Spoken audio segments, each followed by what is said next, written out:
সুপ্রিয় শিক্ষার্থীরা, লালবাগ সরকারি মডেল স্কুল অ্যান্ড কলেজে অনলাইন ক্লাসে তোমাদের স্বাগত জানাচ্ছি। আমি মোহাম্মদ একলাসুর রহমান কবির তোমাদেরকে নিয়মিত এই গ্রুপে রসায়ন ক্লাস দিচ্ছি। প্রিয় দ্বাদশ শ্রেণীর শিক্ষার্থীরা, আমি দ্বাদশ শ্রেণী বলছি এই অর্থে যে ইতিমধ্যে 2020 এবং 21 সেশনে দ্বাদশ শ্রেণীর নতুন শিক্ষার্থী ভর্তি হয়েছে একাদশ শ্রেণী। তাহলে সেই অর্থে তোমরা দ্বাদশ শ্রেণীতে হবে। আমার বিশ্বাস তুমি আমার কথা শুনতেছ, যদি কোনো সমস্যা হয় আমাকে বলবে, আমি অবশ্যই সেই সমস্যাগুলো সমাধান করার চেষ্টা করব।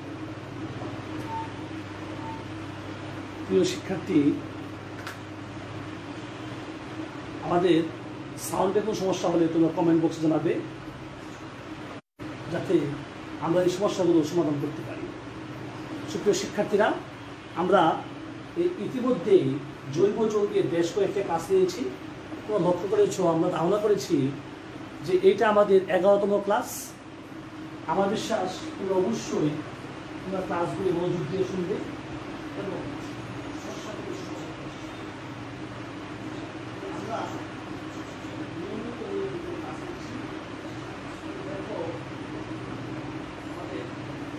কোথাও কোনো সমস্যা হলে আমাকে জানাবে।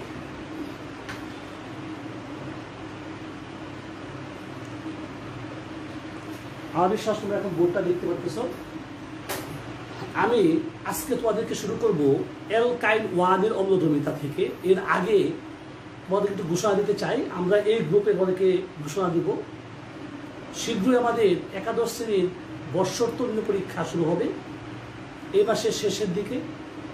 তোমরা এই গ্রুপে রুটিন পেয়ে যাবে এবং এই গ্রুপে তোমাদেরকে লিঙ্ক দিয়ে দেওয়া হবে। ওই লিঙ্কে ঢুকে তোমরা গুগল ড্রাইভে এক্সামটা দিবে। এটা আমরা মোটামুটি সিদ্ধান্ত নিয়েছি যে এমসিকিউ টাইপ প্রশ্ন হবে। অনলাইনে আমরা যেটুকু পড়িয়েছি বা এর আগে যেটুকু পড়িয়েছি সিলেবাস দেওয়া আছে তোমাদের, মূলত অনলাইনের ক্লাসের উপর ভিত্তি করেই তোমাদের পরীক্ষাটা হবে। যেমন আমি বলতে পারি যে তোমাদেরকে জৈব যৌগ থেকে একটা এমসিকিউ পরীক্ষা নিব, যে পরীক্ষাটা হবে 25 মার্কে। তোমরা জৈব যৌগের এমসিকিউটা ভালো করে খেয়াল করো, যাতে আমরা পরীক্ষা দিতে পারি এবং তোমাদের মোবাইলেও ওইটা মেসেজ যাবে। ঠিক আছে শিক্ষার্থীরা, আমরা আমাদের পড়ায় যাচ্ছি। আমরা দেখব অ্যালকাইনের অম্লধর্মিতা। তোমাদের মনে প্রশ্ন রাখবে যে কোন অ্যালকাইনগুলো অম্লধর্মী বা অ্যালকাইনগুলো কেন অম্লধর্মী। মনে রাখবে অ্যালকেন এবং অ্যালকিন কিন্তু অম্লধর্মী নয়, কিন্তু অ্যালকাইন অম্লধর্মী। কেন নয় তোমরা একটু মনোযোগ দিয়ে খেয়াল করো। আমি তোমাদের বোর্ডে কতগুলো হাইড্রোকার্বনের সংকেত লিখছি। নিঃসন্দেহে এটা অ্যালকেন, আমরা যাকে বলি ইথেন। এটা হলো অ্যালকিন, যাকে বলি আমরা ইথিন। এটা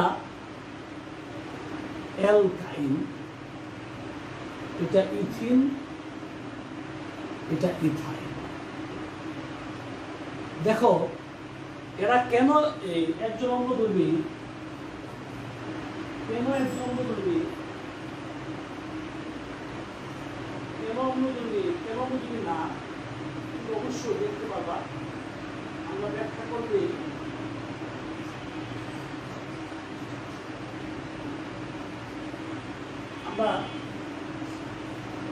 তোমরা দেখতে পাবা যে কেন একটা অম্লধর্মী, কেন একটা অম্লধর্মী নয়। সুপ্রিয় শিক্ষার্থীরা, আগে একটু তোমরা খেয়াল করো এখানে কোনটার সংকরণ কি হয়। আমরা দেখি যে এখানে কার্বনের সংকরণ হলো sp3, এখানে কার্বনের সংকরণ হলো sp, এখানে কার্বনের সংকরণ হলো sp2, এটা sp। তুমি আমাকে জিজ্ঞেস করতে পারবা তোমরা যে স্যার এই সংকরণটা এখানে কি ভূমিকা রাখে। আমরা এই সংকরণের ভূমিকা নিয়ে কথা বলছি।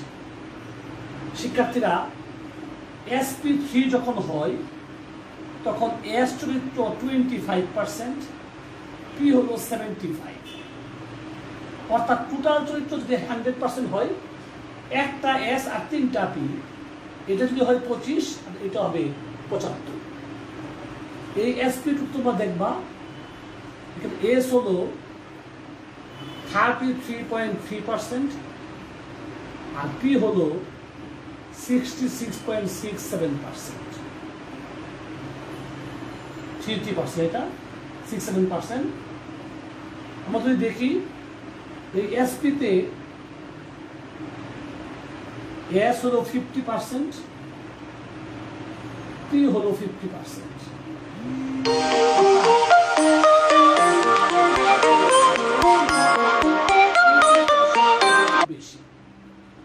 পি চরিত্রটা সবচেয়ে বেশি, সুপ্রিয় শিক্ষার্থী। তাহলে ওইখানে পি চরিত্রটা সবচেয়ে বেশি হওয়ায় আমরা বলতে পারবো যে এই এসপি সংকটে পি এর অবদান সবচেয়ে বেশি। যেহেতু পি এর অবদান সবচেয়ে বেশি, সেহেতু পি এর অবদান সবচেয়ে কম আর এস অবদানটা বেশি। এস অরবিটালটা গোলাকার আর পি অরবিটালটা ডাম্বের আকার, এবং পিটা দেখতে হবে বড় আর এসটা হলো ছোট। পিটা বড় হওয়ায় আর এসটা ছোট হওয়ার কারণে এসপি অরবিটালটা তুলনামূলকভাবে খাটো। তাহলে আমরা এরকম একটা ছবি দেখাইতে পারি যে এসপির ক্ষেত্রে, এসপি3 ক্ষেত্রে এরকম পি এর সাথে একটা হাইড্রোজেন যুক্ত আছে, আর এটা একটু খাটো, এর সাথে হাইড্রোজেন যুক্ত আছে, আর এটা আরো একটু খাটো, এর সাথে হাইড্রোজেন যুক্ত আছে। তার মানে এই অরবিটাল থেকে এটা একটু খাটো, এর চেয়ে একটু খাটো। খাটো হলে কি হবে? তাহলে এই কার্বনটা যেখানে থাকবে, এই কার্বনটা এই হাইড্রোজেন থেকে বা এই হাইড্রোজেন থেকে ইলেকট্রন নিজের দিকে আকর্ষণ করবে, ফলে সহজেই H+ ত্যাগ করার কথা। এই জন্য আমরা দেখি যে অ্যালকাইনটার প্রান্তীয় কার্বনে ত্রিবন্ধন থাকে, সেখান থেকে হাইড্রোজেন সরানো যাবে। তাহলে হাইড্রোজেন যদি সরে যায় তাহলে সে H+ আয়ন দিবে। আমরা একটা বিক্রিয়া তোমাদের দেখাইতে চাই, যেমন একটা বিক্রিয়া খেয়াল করো। তারপরে কোশ্চেনে যাবো আমরা।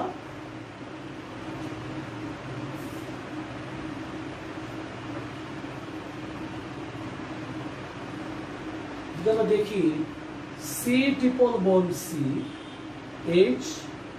H এর সাথে ধাতব সোডিয়াম দেই, তাহলে C≡C, এখানে সোডিয়াম, এখানে সোডিয়াম এবং হাইড্রোজেন গ্যাসে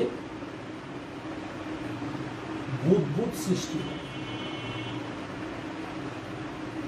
তার মানে আমরা বলতে পারি যে অ্যালকাইনের সাথে ধাতব সোডিয়ামের বিক্রিয়া করলে হাইড্রোজেন গ্যাসের বুদবুদ সৃষ্টি হয়। তোমরা একটু কোশ্চেন লিখে রাখবে,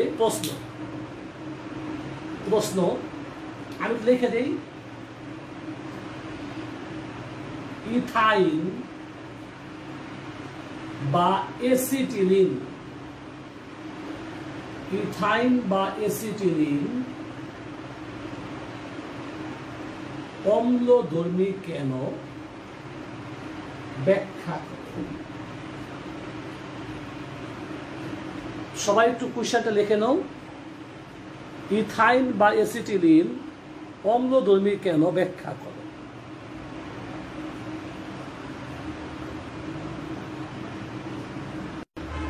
ইথাইন বা এসিটিলিন অম্লধর্মী কেন, ব্যাখ্যা করো।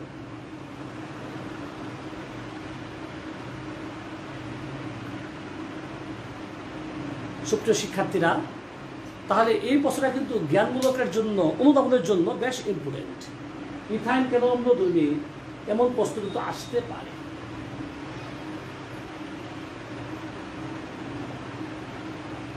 চলো আমরা অম্লধর্মী তার কিছু বিক্রিয়া দেখব।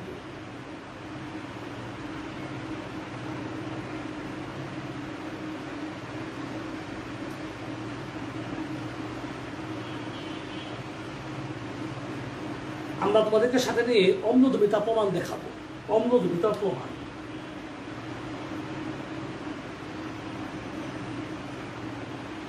অম্লধর্মিতার প্রমাণ। আমরা আমরা তখন দেখাবো ধাতব সোডিয়ামের সাথে বিক্রিয়া। ধাতব সোডিয়ামের সাথে বিক্রিয়া। সুপ্রিয় শিক্ষার্থী, যদি আমি দেখি ইথাইন প্লাস সোডিয়াম, তাহলে C triple bond C, sodium sodium plus hydrogen, এটা তো হলো সোডিয়াম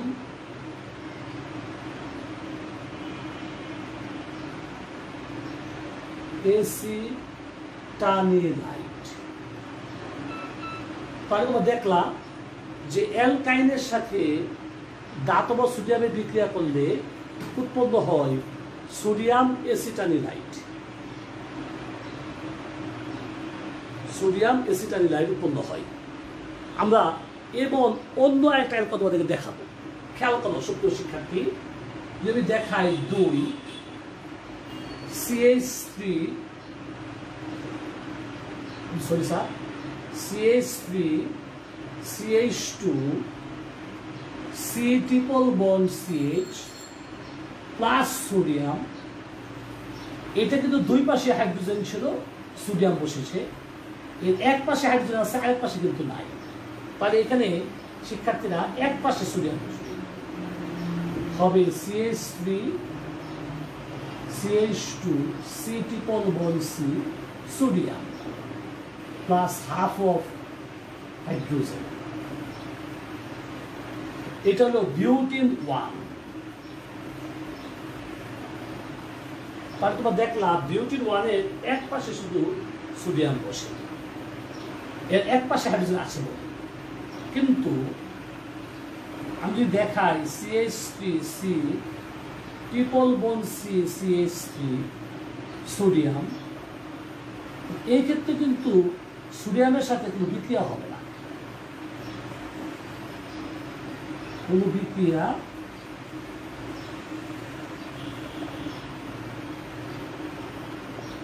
এতেই বোঝা গেল যে 3 বন্ধনযুক্ত কার্বনে যদি হাইড্রোজেন থাকে তাহলে শুধু ওই অ্যালকাইনটাই অম্লধর্মী হবে। আমি আবার বলছি, এতে বোঝা যায় যে 3 বন্ধনযুক্ত কোনো কার্বনে যদি হাইড্রোজেন থাকে তাহলেই হবে। এর দুই পাশে হাইড্রোজেন ছিল বলে দুই পাশে সোডিয়াম বসেছে, এর শুধু এক পাশে হাইড্রোজেন আছে বলে শুধু এক পাশে সোডিয়াম বসেছে, আর এখানে দুই পাশে যেহেতু হাইড্রোজেন নাই তাহলে সোডিয়াম বসার সুযোগ পাইনি। আমরা এটা দিয়ে আরো দুটো বিক্রিয়া দেখলে জিনিসটা ক্লিয়ার হবে। আমাদের বইয়ে ধাতব সোডিয়াম ছাড়াও আরো দুটো বিক্রিয়া আছে। আমরা একটা বিক্রিয়া দেখাবো এখন, সেটা হলো অ্যামোনিয়া যুক্ত সিলভার নাইট্রেট দ্রবণের সাথে বিক্রিয়া। চলো শিক্ষার্থীরা আমরা দেখি বিক্রিয়াটা কেমন হয়।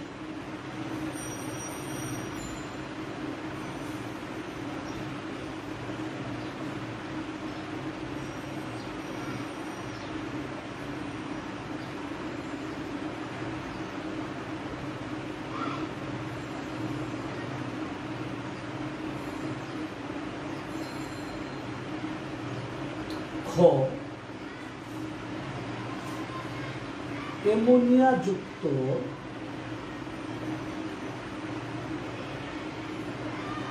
সিলভার নাইট্রেট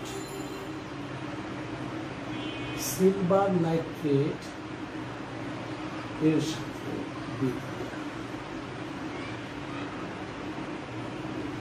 চলো আমরা দেখি এই অ্যামোনিয়া যুক্ত সিলভার নাইট্রেট প্রথমে আগে কি উৎপন্ন হয়। সিলভার নাইট্রেট অ্যামোনিয়া যুক্ত মানে অ্যামোনিয়া দ্রবণ, অ্যামোনিয়াম হাইড্রোক্সাইড যদি আমি দিই তাহলে এমন একটা জটিল যৌগ NH3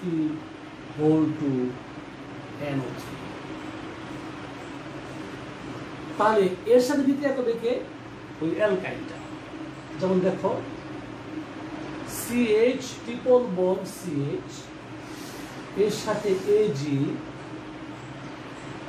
NH3 NO3। একটু খেয়াল করো, এখানে কিন্তু দুই পাশে হাইড্রোজেন আছে, এই দুই পাশে হাইড্রোজেনকে সরাই দিয়ে কিন্তু সিলভার বলবে। যদি দেখি সি ট্রিপল বন্ড সি, এই পাশে বসবে সিলভার, এই পাশে বসবে silver, plus ammonium nitrate plus ammonia. এটার নাম হলো সিলভার এসি টার্নিলাইট। এই ক্ষেত্রে সাদা অদক্ষিণ। ভালো কথা। তাহলে আগের ক্ষেত্রে যখন সোডিয়াম দিয়েছিলাম তখন হাইড্রোজেন গ্যাসের বুদবুদ হয়েছিল সুপ্রিয় শিক্ষার্থী, আর এখন হবে সাদা অদক্ষিণ। যদি আমরা দেখি বিউটাইন 1 এর সাথে Ag NH3 NO3, এক্ষেত্রে এক পাশে শুধু সিলভার বসবে, হবে CH3 CH2 C triple bond C Ag। এটা হলো silver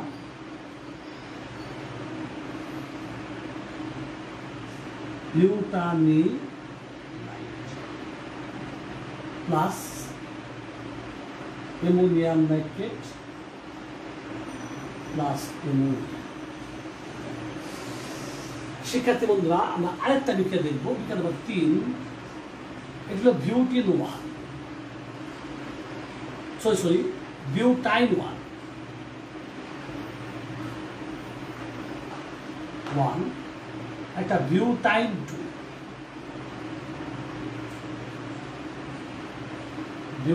2 plus silver AgNO3 NO3। দেখো ওই সোডিয়ামের মতোই, যেহেতু দুই পাশে কোনো হাইড্রোজেন নাই, এই ক্ষেত্রে কোনো বিক্রিয়া হবে না,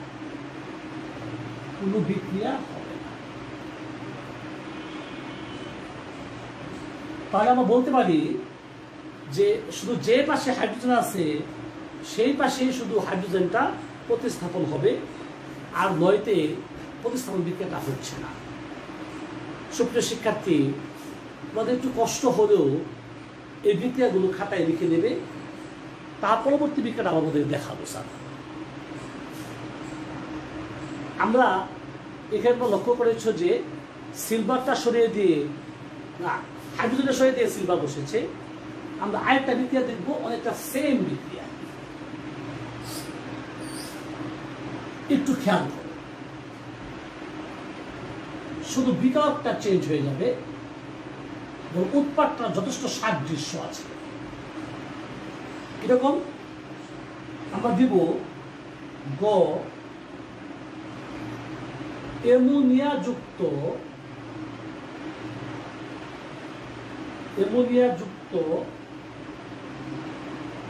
কিউপ্রাস ক্লোরাইড দ্রবণ দ্বারা।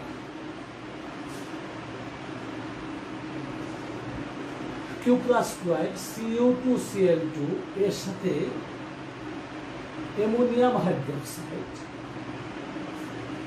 বিক্রিয়ায় উৎপন্ন হবে CuNH2 চলো দেখি, যদি আমরা একে দেই, এমন জটিল যৌগ প্রথম পত্রে পড়েছ শিক্ষার্থী বন্ধুরা, আমার সাথে একমত হবে যে আগে যে জায়গাটাতে সিলভার বসেছিল ঠিক সেম বিক্রিয়াটায় কপার বসবে।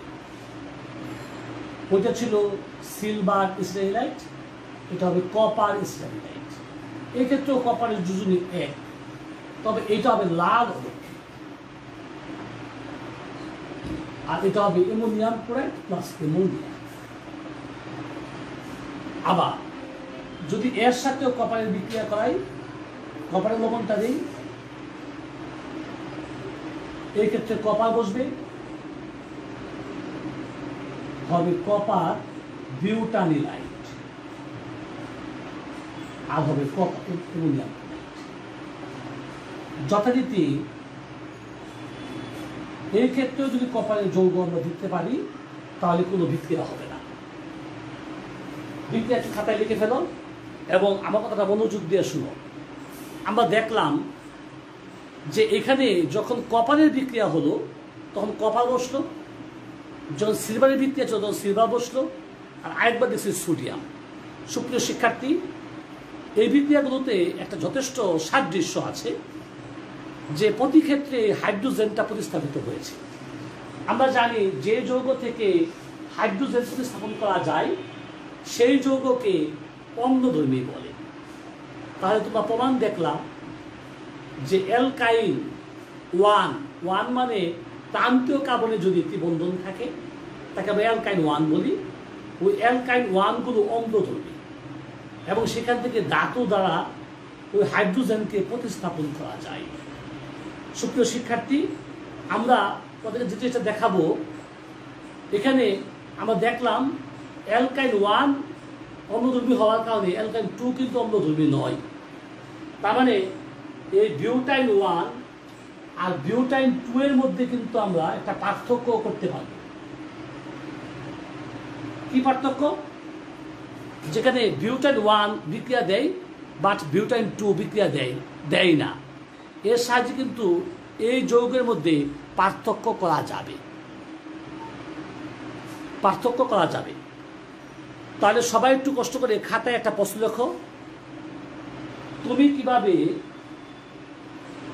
কিভাবে বিউটাইল 1 ও বিউটাইল 2 এর মধ্যে পার্থক্য করবে?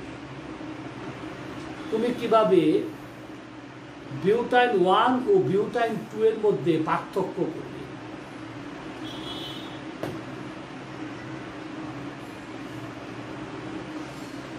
আমরা এই বিক্রিয়াটার সাহায্যে পার্থক্য করতে পারবো যে কোনটা বিউটাইল 1 এবং কোনটা বিউটাইল 2।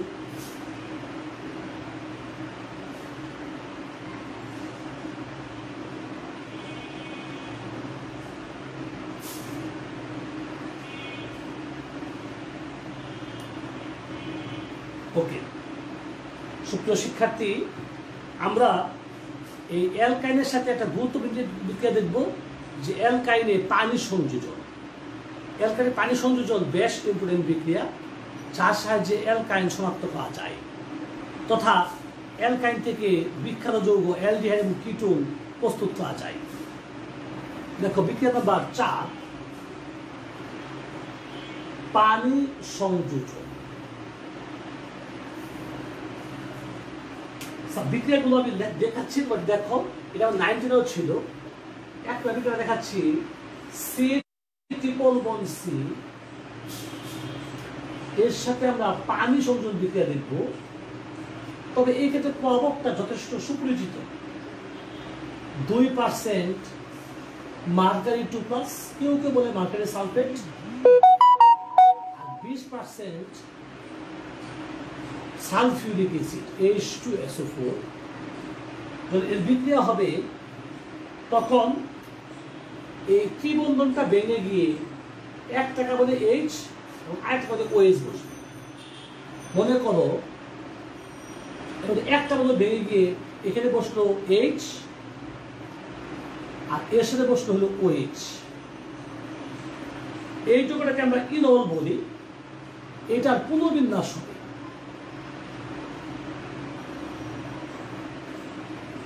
পুনর্বিন্যাস আগে দিকে খেয়াল করো, তারপর লিখতেছি। হয়ে যাবে CH3CH ডাবল বন্ড।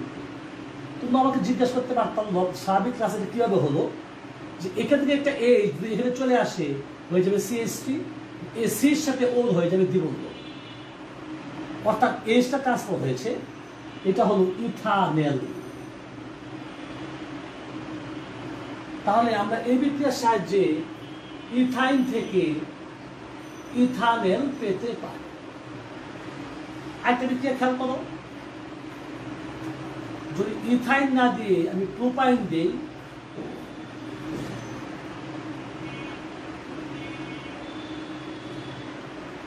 প্লাস পানি,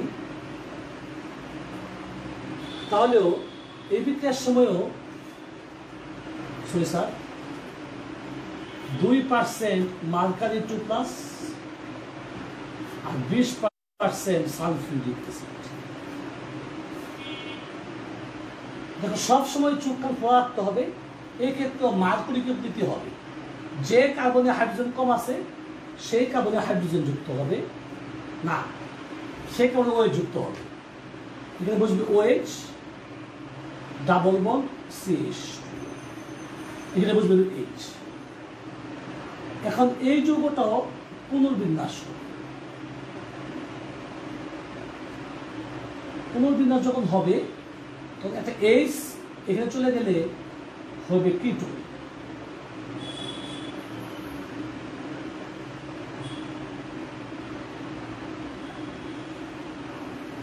সুপ্রিয় শিক্ষার্থী, তোমরা প্রয়োজন বোধে কিছু বাংলা কথা লিখে নাও যে অ্যালকাইনের সাথে পানি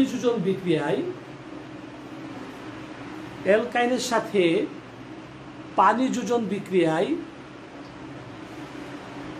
প্রথমে ইনল যৌগ উৎপন্ন হয়,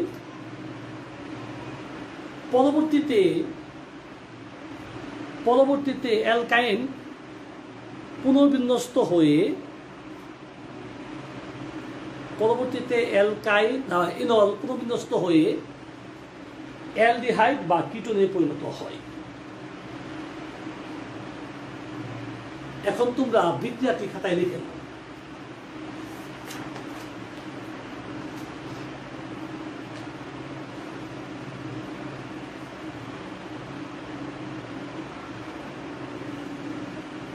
আমরা এই বিক্রিয়ার মাধ্যমে হাইড্রোকার্বন অংশটুকু শেষ করলাম। প্রথমে অ্যালকেন, তারপরে অ্যালকিন, তারপরে অ্যালকাইন। আমরা তোমাদেরকে হাইড্রোকার্বনের জাতকের প্রস্তুতি এবং ধর্ম নিয়ে কথা বলবো। সবাই খাতায় শিরোনাম দিবে অ্যালকাইল হ্যালাইড বা হাইড্রোকার্বনের হেলোজেন জাতক। অ্যালকাইল হ্যালাইড বা হাইড্রোকার্বনের হেলোজেন জাতক।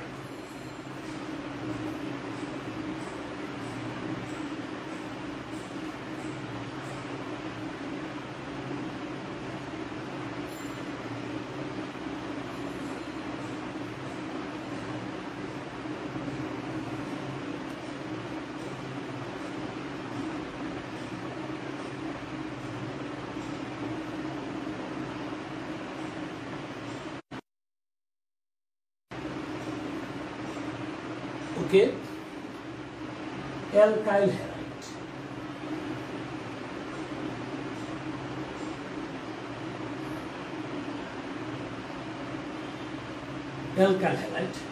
প্রথমে প্রশ্ন, অ্যালকাইল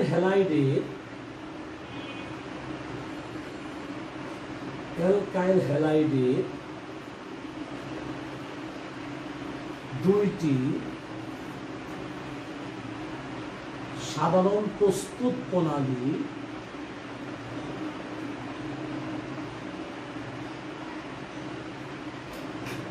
সমীকরণ সহ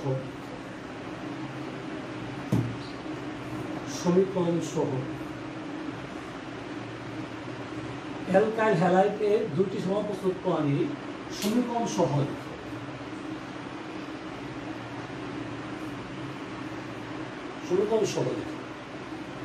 আমরা অপরিচিত বিক্রিয়া দেখানোর সুযোগ নাই, এখানেও আমরা বিক্রিয়াগুলো আগেই পড়েছি, একবার একটু খেয়াল করো। ক অ্যালকোহল হবে, আমরা অ্যালকাইল হ্যালাইড প্রস্তুত প্রণালী অ্যালকোহল থেকে করতে পারবো অনায়াসী। যেমন ধরো CH3CH2Cl এর সাথে OH দিব HCl ব্র্যাকেটে গাঢ় HCl দিলে OH টা সরিয়ে দিয়ে Cl বসবে, হবে CH3CH2CH2Cl প্লাস H2। তাহলে এখানে OH কে সরিয়ে দিয়ে অনায়াসে পেয়ে গেলাম অ্যালকোহল। আমরা কিন্তু এভাবে অ্যালকাইল হ্যালাইড থেকে অ্যালকোহল পেতে পারি। ওকে, অ্যালকোহল থেকে অ্যালকাইল হ্যালাইড পেতে পারি, অথবা কোনো কোনো বইয়ে এমন বিক্রিয়াও আছে CH3 CH2 CH2 OH phosphorus pentachloride, যদিও ফসফরাস ট্রাইক্লোরাইড এবং থায়োনিল ক্লোরাইড দেওয়া হয়। এখানে কোনো হবে CH3 CH2 CH2Cl plus phosphorus hydrochloride plus ইস। এই বিক্রিয়ার সাহায্যে আমরা অ্যালকাইল হ্যালাইড প্রস্তুত করতে পারছি। খ দেখো অ্যালকিন হবে।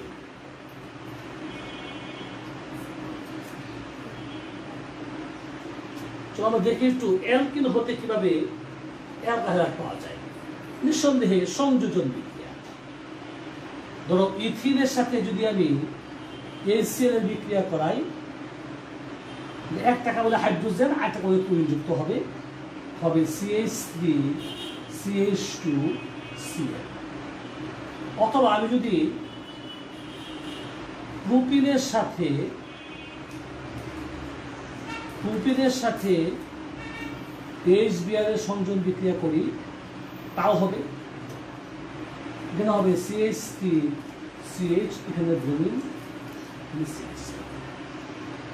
এই বিক্রিয়াগুলোর সাহায্যে আমরা অনায়াসে অ্যালকাইল হ্যালাইড থেকে অ্যালকিন থেকে অ্যালকাইল হ্যালাইড প্রস্তুত করতে পারি। আমরা এই অধ্যায়ের কিছু ছোট ছোট প্রশ্ন তোমাদের সাথে এখন আলোচনায় যাবো।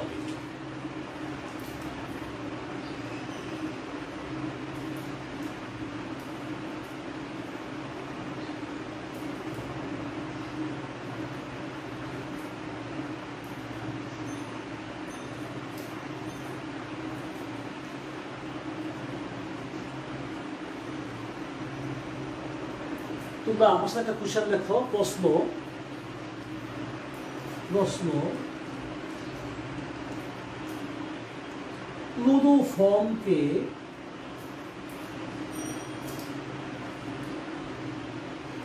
রঙিন বোতলে রাখা হয় না,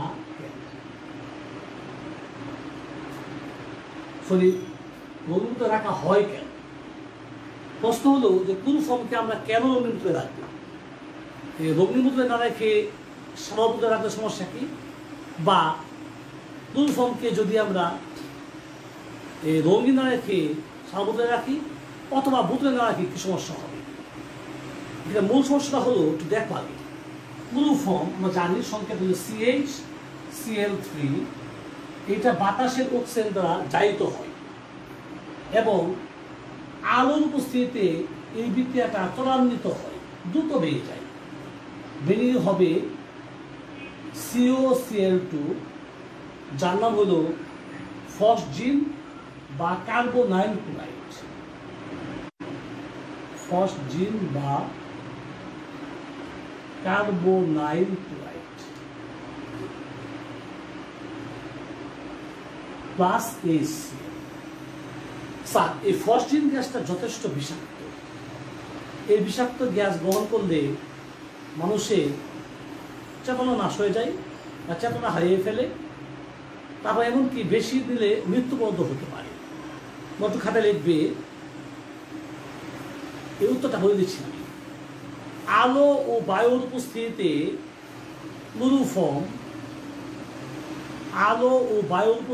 ক্লোরোফর্ম বায়ুস্থ অক্সিজেন দ্বারা জারিত হয়ে বিষাক্ত ফসজিন গ্যাস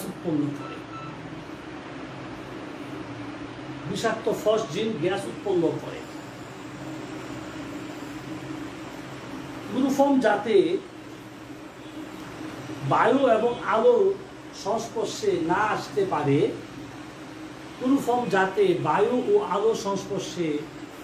আসতে পারে, তাই কোনো ফর্মকে রঙিন বোতলে রাখা হয়। তাই কোনো ফর্মকে রঙিন বোতলে রাখা হয়। আমরা পরবর্তী কোশ্চেনে যাব।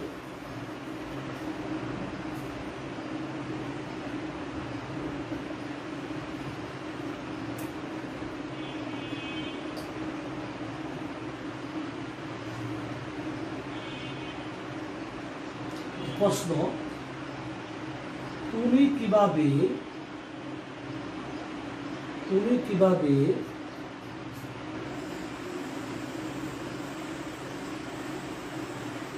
পুরো ফর্মকে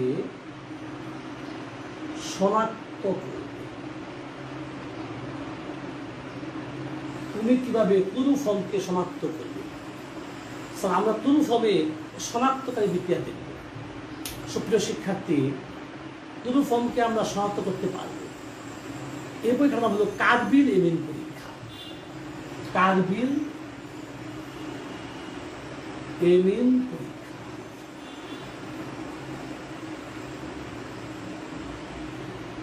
আগে বিক্রিয়াটা খেয়াল করো, বিক্রিয়াটা কেমন হয়।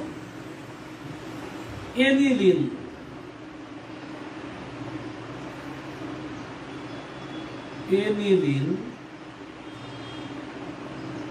প্লাস ক্লোরোফর্ম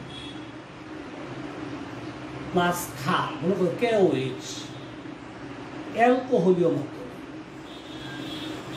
যদি আমি যোগ করি তাহলে একটা প্রতিস্থাপিত যৌগ হবে। কিরকম? N ডাবল বন্ড C, যার নাম ফিনাইল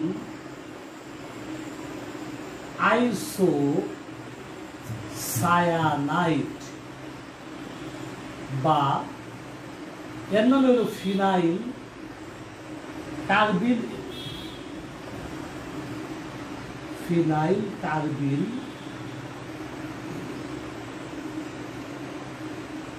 এই ফিনাইল কার্বিলটা উগ্র গন্ধযুক্ত।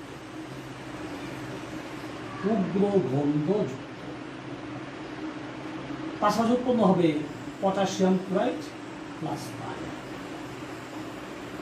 আমি যেটা বলতে চাই, এই যে যোগ বিক্রিয়া দেখাইলাম, এই বিক্রিয়ায় শুধু ক্লোরোফর্মই নয়, ক্লোরোফর্মের পাশাপাশি অ্যারোমেটিক এমিনও শনাক্ত পাওয়া যাবে।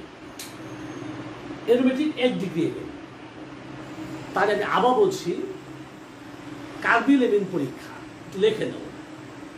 ক্লোরোফর্ম ও অ্যালকোহলীয় মাধ্যমে পটাশিয়াম হাইড্রোক্সাইড এর দ্রবণে এনিলিন যুক্ত করে উত্তপ্ত করলে উগ্র গন্ধযুক্ত ফিনাইল আইসোসায়ানাইড বা কার্বিল এমিন পাওয়া যায়, যা দ্বারা ক্লোরোফর্মকে শনাক্ত করা যায়। বিক্রিয়াটা লিখে নাও।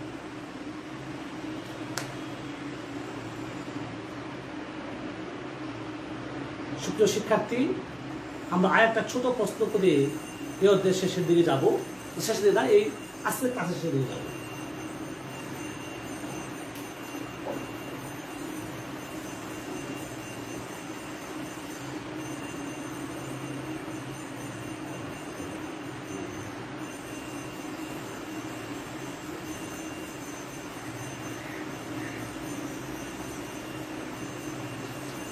প্রশ্ন, ডিডিটি কি?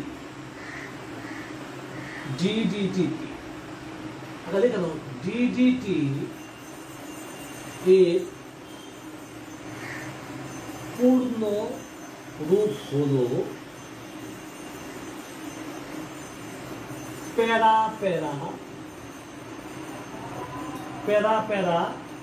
Dichloro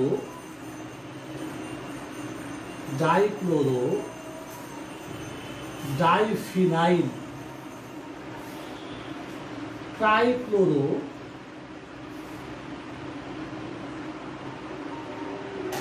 ethane. দেখো তাদের গঠনটা কিরকম। আমরা কিন্তু বলি আমি নামটা উল্টা দিক থেকে আসবো, দেখো ব্যাপারটা কিরকম দেখতে ভালো লাগবে। যদি আমরা এরকম সংকেত লিখি, নিঃসন্দেহে তার নাম ইথেন, এর আগে লেখা আছে ট্রাইক্লোইথেন। তাহলে যদি আমি এই 3টা হাতে কুড়িন দেই, তাহলে এই জন্য নাম হয়ে যাবে ট্রাইক্লোইথেন।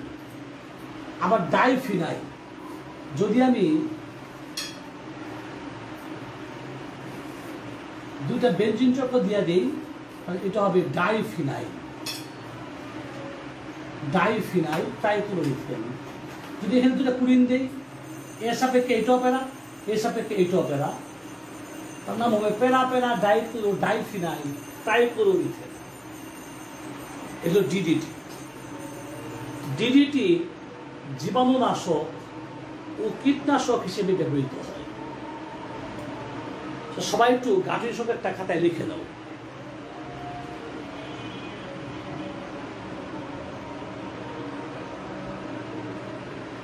বুঝে রাখবা, ডিডিটি জীবাণুনাশক ও কীটনাশক হিসেবে ব্যবহৃত হয়। সুপ্রিয় শিক্ষার্থীরা, আমাদের ক্লাসের শেষে আরেকবার আমি মনে করে দিচ্ছি যে রসায়ন সামনে যে পরীক্ষাটা হবে এমসিকিউ, এটা হবে জৈব যৌগের উপরে। তোমরা মানসিকভাবে প্রস্তুতি নাও এবং অবশ্যই ভালো করবে, সে আশীর্বাদ ব্যক্ত করে আমরা আজকে ক্লাস শেষ করছি। সবাই